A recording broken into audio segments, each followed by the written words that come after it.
pareceu bem ao Espírito Santo e a nós. E nós queremos agora, com a nossa igreja reunida, a nossa liderança regional presente, os nossos familiares para o momento de ordenação, a primeira ênfase que nós demos a este concílio era que era necessário, em primeiro lugar, parecer bem ao Espírito Santo.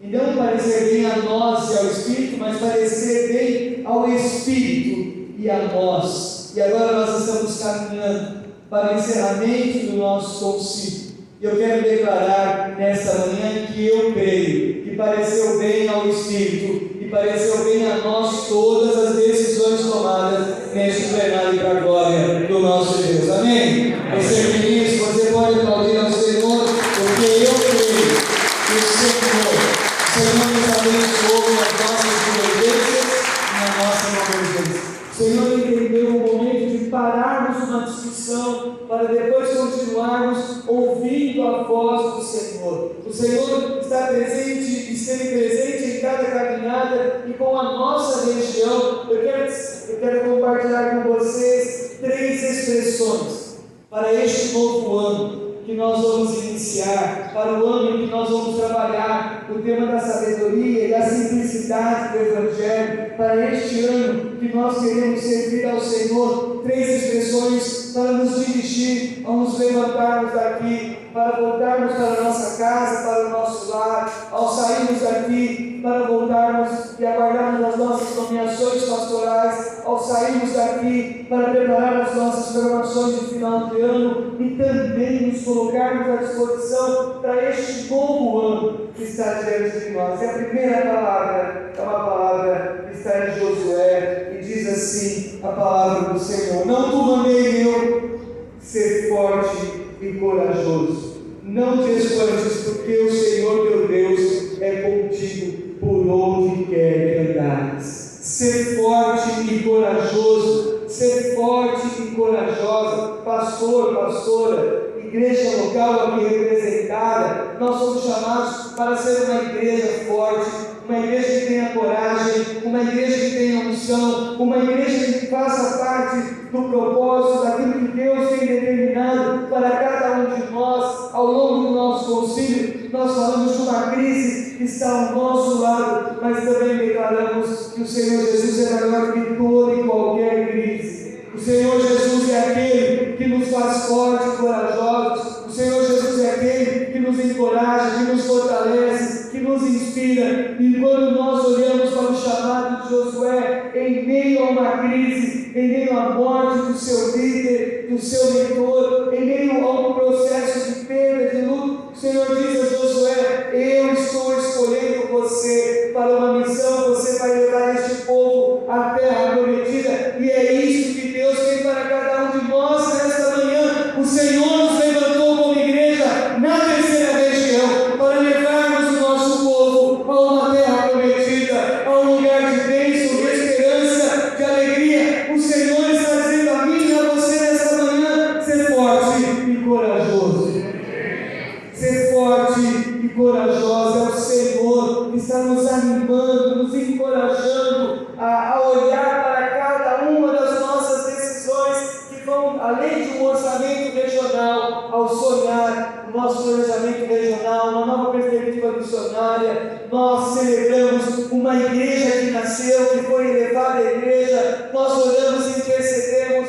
Nós somos o povo de Deus, o povo de Deus que se reúne, o povo de Deus que concilia, mas o povo de Deus que tem de sair deste lugar com uma palavra de ânimo, uma palavra de vida, uma palavra de esperança, uma palavra de certeza de que é o Senhor que vai à nossa frente. Ser forte e corajoso, ser forte e corajosa. Amém?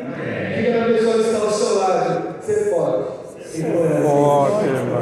Ou ser forte e corajosa. Diga isso para essa pessoa. Uma palavra de bênção, uma palavra de ânimo, uma palavra de esperança, uma palavra de alegria, de um povo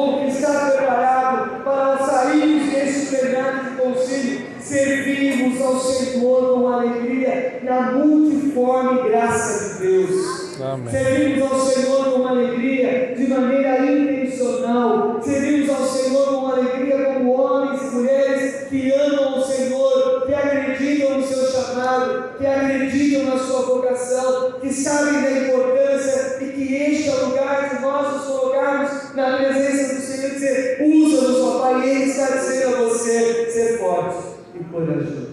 Amém. Ser forte e corajoso. A despeito das coisas que não deram certo, ser forte e corajoso. Ser forte e corajoso. A despeito dos desafios que estão diante de você, a palavra do Senhor ainda, se você puder acompanhar a leitura em Filipenses, capítulo de número 3, o apóstolo Paulo diz assim, versículo 3: irmãos, quanto a mim, não julgo havê-lo alcançado, mas uma coisa eu faço, esquecendo-me das coisas que para trás ficam, e avançando para que estão diante de mim, prossigo para o alto, o prêmio da soberana vocação. Nós precisamos, como igreja, na sua dinâmica, no seu chamado, no seu ministério, no reconhecimento da sua graça, da sua bondade, do seu amor, nós precisamos ter a coragem de prosseguir, e para isso nós precisamos, em alguns momentos, nos esquecer das coisas que para trás ficam e avançar para o alto, o prêmio da soberana vocação, o chamado de Jesus para as nossas vidas. Fomos levantados como uma geração chamada por Deus para ir à frente, uma geração para fazer a diferença, uma geração que é capaz de superar as coisas ruins e dar um passo em direção ao novo. Amém? Amém. Maria, você pode ser, não, Joyce, você pode ser Maria nesse lugar. João Vitor, você pode ajudar a escrever a história de uma nova igreja para a glória do nosso Deus. Nós temos que ter a capacidade de superar a discriminação, de superar aquilo que nos machucou, nos feriu, aquilo que não tem dado certo. Amados irmãos e irmãs, somos uma região que estamos saindo de um concílio espiritual, um concílio missionário, um concílio que faz a gestão daquilo que lhe é confiado. Somos chamados para prosseguir, para irmos à frente, para irmos adiante. Há um chamado de Deus para esta geração, para esta região. A glória do Senhor vai se manifestar nas nossas vidas, através das nossas vidas. O Senhor tem um propósito, e eu quero convidar você, meu irmão, minha irmã, a ter essa disposição, dizer: eis-me aqui, eu quero dar um passo novo na minha vida, eu quero dar um passo novo em direção àquilo que Deus tem para a minha caminhada, eu quero ser usado por Deus,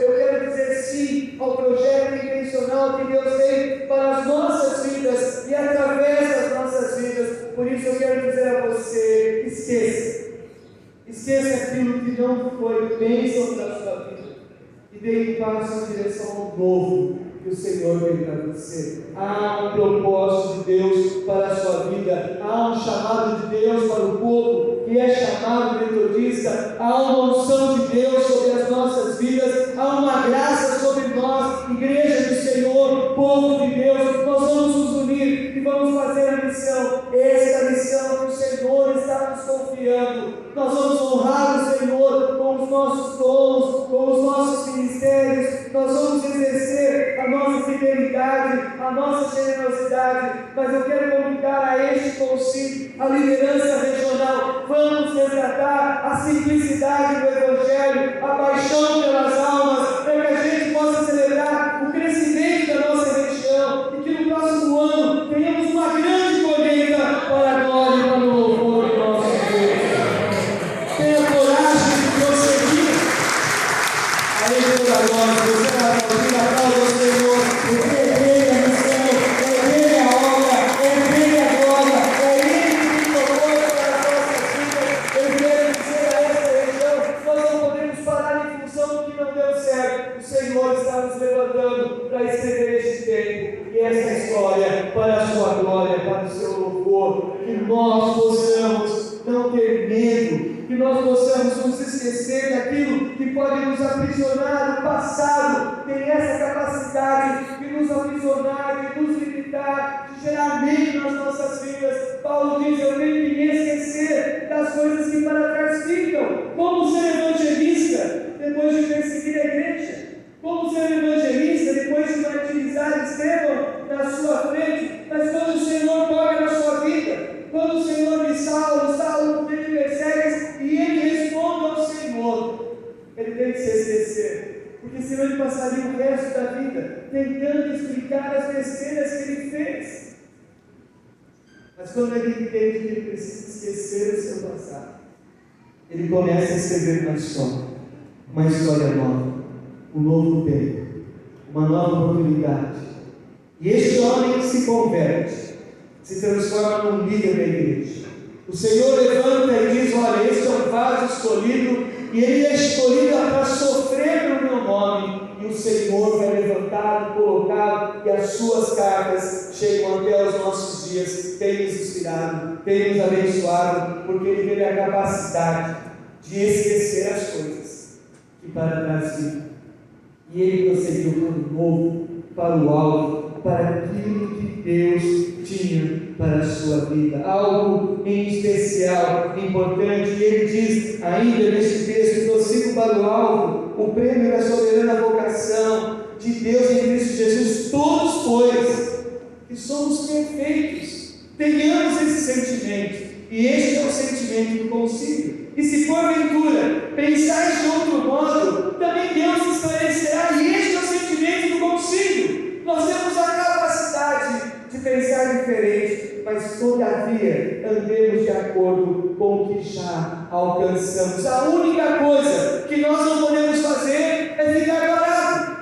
A única coisa que nós não podemos fazer é ficar murmurando. A única coisa que nós não podemos fazer é abrir mão da graça, do propósito e do chamado de Deus para as nossas vidas. Nós precisamos caminhar com aquilo que nós já acordamos, com aquilo que nós já conciliamos. Amados irmãos e irmãs, a igreja metodista, ela é conciliar. A igreja metodista é uma igreja de 12 ministérios. A igreja metodista é de grupos societários. A igreja metodista é de discipulado como estratégia de caminhada de missão. A igreja metodista é a oportunidade que nós temos de servir ao Senhor com alegria. E eu louvo a Deus pelo privilégio de ser pastor e bispo na igreja metodista. Louvo a Deus pelos meus irmãos e irmãs, pastores e pastoras em outras denominações. Eu creio que Deus tem me chamado, Deus tem um propósito. O reino de Deus, ele está sendo implantado. Mas eu louvo a Deus porque nessa igreja eu encontrei o Senhor Jesus como meu Senhor e Salvador. Nessa igreja eu tive meu chamado ministerial. Nessa igreja eu encontrei a minha esposa. Nessa igreja eu batizei os meus filhos. Nessa igreja eu tive chamado pastoral. E nessa igreja só teve o privilégio de pastorear os pastores, de exercer o episcopado na região, de pastorear essa linda região eclesiástica. É uma honra, é um privilégio, é uma alegria ser pastor e pastora metodista. É uma alegria ser membro da igreja metodista. Nós vamos caminhar de acordo com aquilo que nós já entendemos. Nós vamos caminhar na certeza de que nós, nos nossos acordos, nós vamos avançar. Amém? Amém. Diz a pessoa que está do seu lado: eu conto com você. Conto com você. Para avançar juntos. Passamos juntos. Porque a missão não é feita sozinha. A missão não é de uma pessoa. A missão é feita com homens e mulheres. Tem um propósito, chamado de Deus. E nesta manhã tão inspiradoras, eu quero terminar a minha palavra com o nosso concílio regional. Eu quero terminar a minha palavra trazendo à memória aquilo que é a essência da igreja. Atos capítulo 2, a partir do versículo 42, diz assim: e perseveravam na doutrina dos apóstolos. A igreja metodista é uma igreja que tem doutrina. Nós temos uma doutrina. E eles perseveravam na doutrina dos apóstolos, na comunhão, no partir do pão e nas orações. Em cada alma havia temor, e muitos prodígios e sinais eram feitos por intermédio dos apóstolos. Todos os que creram estavam juntos e tinham tudo em comum, vendiam as suas propriedades e os seus bens, distribuindo o produto entre todos à medida que tinham necessidade. Diariamente perseveravam unânimes no templo, partiam o pão de casa em casa e tomavam as suas refeições com alegria e singeleza de coração, louvando a Deus e contando com a simpatia de todo o povo. Enquanto isso, acrescentava-nos o Senhor, dia a dia, os que iam ser. Uma igreja que permanece na palavra, uma igreja que permanece na doutrina, uma igreja que permanece na comunhão. Essa igreja cai na simpatia do povo e o Senhor acrescenta dia a dia os que vão sendo salvos. Na simplicidade, na intencionalidade, da singeleza de coração, na visitação, no estar com as pessoas. É neste processo que nós nos diferenciamos e que nós experimentamos da graça, da bondade e do amor de Deus. Quero convocar você, meu irmão. Quero dizer a você que está aqui representando a sua igreja local. Quero dizer a nossa igreja que está reunida nesta manhã. Há um propósito espiritual sobre as nossas vidas e sobre a nossa igreja. Quero dizer a você, meu irmão e minha irmã, não é natural a sua comunidade não receber pessoas da comunhão da igreja. Então ore ao Senhor para que Ele acrescente vidas para serem salvas na sua igreja local. Ore para que Deus realmente possa trazer vidas para serem transformadas, mas igreja do Senhor, nós não queremos igrejas acomodadas, nós não queremos igrejas que achem bom, que a gente não tenha muita gente na nossa igreja, nós não queremos pastores e pastoras que não queiram ter trabalho na igreja, irmãos e irmãs. Estes 2 anos, em todas as visitas que eu fiz, eu chamei a família pastoral para orar na frente, mas eu disse para a igreja: pode tirar o couro do pastor, pode tirar o couro da pastora. Até lá no Cultura do Sul, Danilo olhou assustado para mim, né? Dá para pegar leve? Eu falei: não, pode tirar o couro do pastor Danilo. Mas, amados irmãos e irmãs, a igreja tem que ser operosa, uma igreja viva, uma igreja que possa ser essa igreja simples, no sentido de que ela é acessível, no sentido de que ela é acolhedora, no sentido de uma igreja que abraça e que dá oportunidade, numa igreja que ela é geracional, porque nós temos crianças, homens, mulheres, nós temos os nossos jovens, nós temos os nossos juvenis, nós temos projetos regionais, nós temos espaços de missão na nossa igreja e nós não podemos conflitar, nós temos que nos unir e caminhar juntos como um grande projeto missionário da terceira região eclesiástica. Uma região que se une não em torno de um projeto pessoal, de um nome de um bispo, mas uma igreja que se une em torno da palavra do Senhor, uma igreja que se une em torno do desafio missionário, uma igreja que é forte e corajosa, uma igreja que avança para o alvo, uma igreja que se une e que realiza o propósito de Deus, o chamado de Deus, uma igreja que é solidária, uma igreja que é generosa, uma igreja que é sensível, uma igreja que abraça, uma igreja que abençoa, porque estes 2 próximos anos que nós possamos avançar de forma exponencial, crescermos de maneira exponencial para a glória, para o louvor do nosso Deus, não por uma questão de estatística, mas por uma questão de reino de Deus, uma igreja com vidas transformadas para a glória do nosso Deus. Que essa igreja abençoe e seja abençoada. Nós abençoamos a nossa terceira região nesta manhã.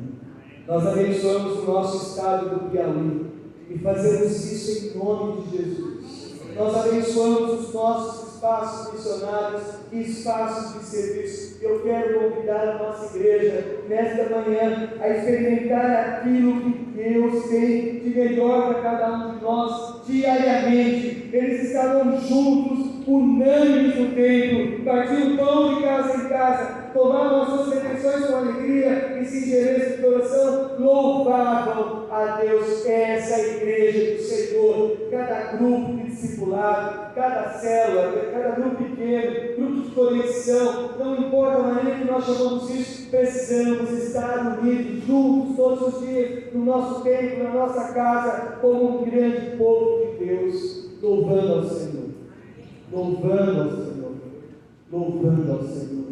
Eu quero convidar você nesta manhã a fazer um propósito de louvar o nome do nosso Deus. Nós temos a grande habilidade de sempre reclamar, de sempre murmurar. A igreja do Senhor não cresce quando ela gasta o seu tempo, a sua energia, os seus propósitos, como uma igreja derrotista, como uma igreja murmuradora, como uma igreja que é incapaz de louvar o nome do Senhor. Nós somos esse povo que louva, esse povo que serve, esse povo que acredita, esse povo que é chamado. E nessa manhã, e em nome de Jesus, eu quero convidar a terceira região eclesiástica a viver um tempo novo, sobrenatural, extraordinário, uma igreja que sai desse concílio com um desejo sincero de ver homens e mulheres chegando em cada igreja local e declarando Jesus como Senhor e Salvador. Amém? Você crê nisso? Você pode profetizar isso sobre a nossa região. Você pode tomar posse disso como uma promessa de Deus para a nossa região. Você pode entender que nós somos esse povo levantado por Deus para servir este tempo para a glória, para o louvor do nosso Deus. Pareceu bem ao Espírito. Eu creio nisso nesta manhã. Pareceu bem ao Espírito as nossas decisões. Pareceu bem a nós. Que o Senhor agora, Ele possa nos abençoar de maneira extraordinária. Que ao voltarmos para as nossas igrejas locais, possamos testemunhar a maravilhosa graça do Senhor Jesus. Hoje pela manhã recebi um abraço muito especial. E um delegado que veio pela primeira vez do concílio, ele disse assim: bispo, eu quero agradecer por este concílio, porque ele disseram que era só administração, só administrativo, e esse é um concílio espiritual. Um abraço delicioso nessa manhã, porque é a testificação de Deus para as nossas vidas. Um concílio que é capaz de ser espiritual, um concílio que é missionário, mas um concílio que faz gestão das decisões que ele precisa tomar. Quero agradecer agora toda a liderança regional, pelo 46º Concílio Regional, por todo o apoio que eu tive, por todo o apoio das pessoas que estavam me ajudando a decidir e não errar. Eu quero agradecer, porque tenho certeza que cada pessoa foi movida pelo Espírito Santo, e cada pessoa emprestou o seu melhor, para que hoje eu pudesse crescer como bispo, como quem presidiu o concílio, pareceu bem ao Espírito e a nós. Muito obrigado. Deus abençoe sua vida. Quero honrar a sua vida. Eu quero orar por você neste momento.